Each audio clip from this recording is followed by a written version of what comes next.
حضرت انس بن مالک رضی اللہ تعالیٰ عنہ فرماتے ہیں کہ حضور کے پاس سرید پیش کیا گیا. سرید کہتے ہیں شوربہ، گوشت والا شوربہ، اس کے اندر روٹیاں ڈالی جائیں ٹکڑے کر کے، تھوڑی سی وہ پھر پھیل جاتی ہیں، آسانے میں نگلنے میں آسانی ہوتی ہے. اب انہیں کہا جاتا ہے سرید. حضور کی بارگاہ میں سرید کو پیش کیا گیا. حضور علیہ الصلوۃ والتسلیم نے فرمایا دیکھو بھئی یہ طعام تسبیح کر رہا ہے، یہ طعام تسبیح کر رہا ہے.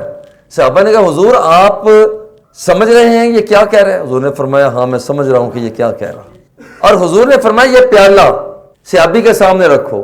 پیالہ اٹھا کر ان کے سامنے رکھا، ایک اور کے سامنے رکھا، ایک اور کے سامنے رکھا. جس کے سامنے پیالہ رکھا جا رہا ہے وہ سنتا ہے کہ اندر سے رب ذوالجلال کے ذکر کی آواز آ رہی ہے.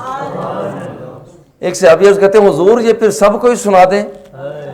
کائنات کے آقا نے فرمایا دیکھو یہ تسبیح کر رہا ہے، جس بندے کو اس کی تسبیح سنائی نہیں دے رہی وہ سمجھ لے کہ اس سے کوئی گناہ کی بات ہو گئی ہے.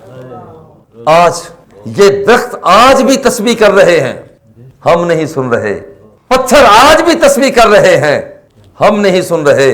بلندیاں اور پستیاں آج بھی تسبیح کر رہی ہیں، ہم نہیں سن رہے. اس کا مطلب ہے کہ کوئی گناہ کی بات ہے، ہم نہیں سن رہے.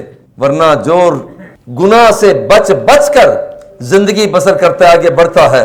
سرکار دو سرا کے بعد صحابہ کرام نے بھی ان کھانوں کی آوازوں کو سنا ہے.